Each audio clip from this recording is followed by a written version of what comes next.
maintenant notre partie magazine avec cette histoire de dopage qui secoue l'athlétisme français. Ophélie Claude Boxberger a-t-elle été dopée à son insu par son beau-père? C'est une affaire digne d'un scénario de film sur fond d'agression sexuelle. Thierry Vildary a rencontré les principaux concernés, des témoignages exclusifs pour tenter de comprendre avec vous cette nébuleuse histoire. Une injection de PO à l'occasion d'un massage? Un scénario unique, incroyable, même pour elle. Toute mon histoire est un petit peu compliquée et c'est vrai que je peux comprendre que les gens disent « mais on est dans un film ». Ophélie Claude Boxberger sera-t-elle reconnue comme la première athlète au monde réellement dopée à l'EPO à son insu? C'est l'enjeu de cette histoire et de la version qu'elle soutient. Sa version, la voici. Septembre, 2 semaines avant les championnats du monde de Doha, Ophélie Claude Boxberger est en stage en altitude à Font-Romeu. Au bord de la piste, son beau-père, Alain Flaccus. Il n'est pas son entraîneur, plutôt son homme à tout faire. C'est même lui qui la masse le soir. Nous sommes autour du 13 septembre. L'athlète est assoupie. Quand elle aurait senti comme une piqûre, c'est là qu'il en aurait profité pour lui injecter une dose de PO.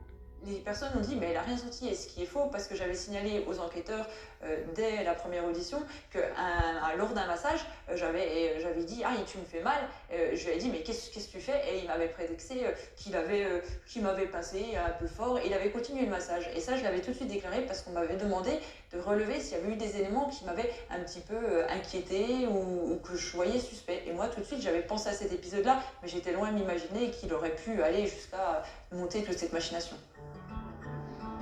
Ophélie Claude Boxberger subit un contrôle antidopage le 18 septembre. Le 5 novembre, l'agence antidopage française l'avertit qu'elle est positive à l'EPO. Moi, au début, je me dis, c'est une erreur, c'est pas possible, on ne me le notifie pas à moi. Comme je vous dis, je suis vraiment en état de choc. D'ailleurs, quand j'ai été conduite à la gendarmerie par le CLAESP pour pouvoir m'expliquer, c'est vrai que j'ai vomi, j'ai été malade, on a dû me transférer chez un médecin parce que je comprenais vraiment pas ce qui m'arrivait. Lors de ce stage à Font-Romeu, elle séjourne avec son nouveau compagnon, le docteur Jean-Michel Serrat, le médecin de la Fédération française d'athlétisme. Une relation qui aurait rendu Alain Flaccus, le beau-père d'Ophélie, furieux. C'était tout le temps des actes de jalousie, à jeter les cadeaux de Jean-Michel, même des paroles très dures à son encontre. Et là, il est devenu vraiment jaloux. Et justement, il y aurait eu une préméditation pour justifier son acte. La semaine dernière à Montbéliard, les gendarmes placent Ophélie Claude Boxberger et Alain Flaccus en garde à vue.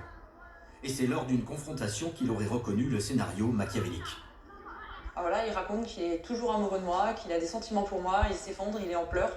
Et qu'à partir du mois de mars, quand j'ai commencé ma relation avec Jean-Michel Serrat, il ne l'a pas supporté du tout. Tout avait été prémédité pour qu'en gros, Jean-Michel Serrat soit accusé de dopage et que du coup mis en prison, car un médecin qui va doper une athlète en tant que médecin de l'équipe de France, c'est une peine de prison qui est lourde avec une énorme amende. Donc il savait très bien ce qu'il faisait et le but était de sortir Jean-Michel Serrat de ma vie pour qu'en gros, par pure jalousie.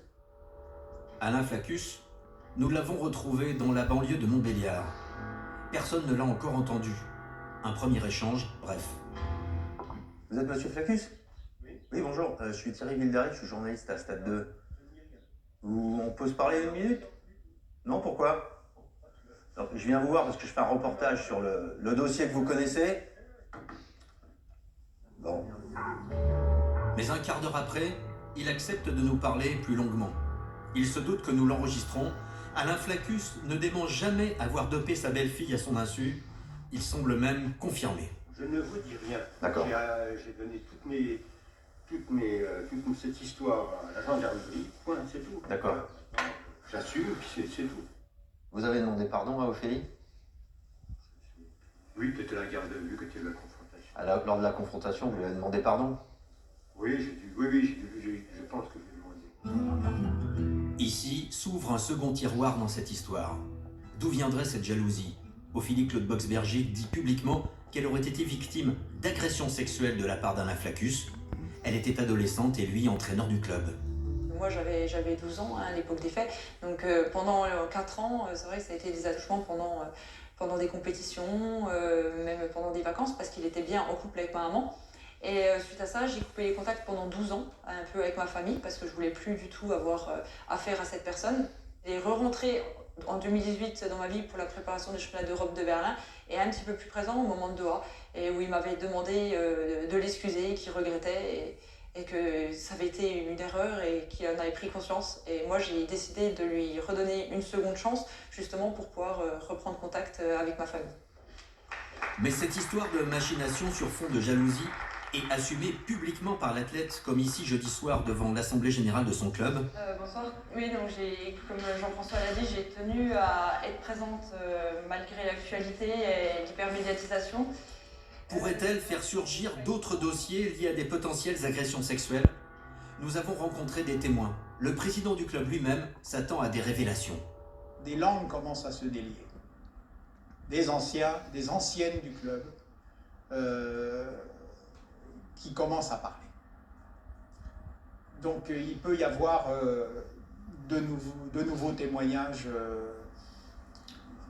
qui vont sortir là. Concernant Alain Flaccus. Concernant Alain Flaccus et son comportement envers les demoiselles. Quand nous avons évoqué le sujet avec Alain Flaccus, y compris pour le cas d'Ophélie, voici ce qu'il nous répond. Je sais, c'était il y a en 2007-2008, un truc comme ça, je sais plus, enfin, voilà. Je sais, ça a été transcrit. Mais c'est fini, c'est terminé. Il n'y a jamais eu de choses... il n'y a jamais eu de plainte de quoi que ce soit. Il n'y a rien eu de toute façon. Pourtant, Ophélie Claude Boxberger a bien déposé une plainte pour agression sexuelle il y a 10 ans, plainte qu'elle a retirée par la suite. À ce jour, Alain Flaccus n'est poursuivi dans aucun dossier d'agression sexuelle, il n'est l'objet d'aucune plainte ni condamnation. Et à l'heure actuelle, il n'est même pas mis en examen parce qu'il aurait dopé sa belle-fille à son insu. Une histoire invraisemblable. Hein. Ouais, très compliqué, ouais. Ouais. Le sujet presque le principal, c'est peut-être pas le dopage, quoi. C'est ça qui est. Ouais. C'est ça. J'espère surtout qu'elle va pouvoir continuer, se reconstruire et qu'il y aura la vérité, mais c'est touchant et c'est triste pour elle surtout. Et je pense qu'il y aura des rebondissements, on en reparlera évidemment. Je pense que ça peut faire 7 ou 8 saisons sur Oui, une plateforme vidéo là. C'est vrai. L'intégralité de l'interview de Ophélie Claude Boxberger, vous pouvez la retrouver sur notre site France TV Sport. 45 minutes d'interview par Thierry Vildary. On vous tiendra au courant donc des suites de cette affaire. Bon, on a envie de prendre un petit peu d'air, ma chère Marie.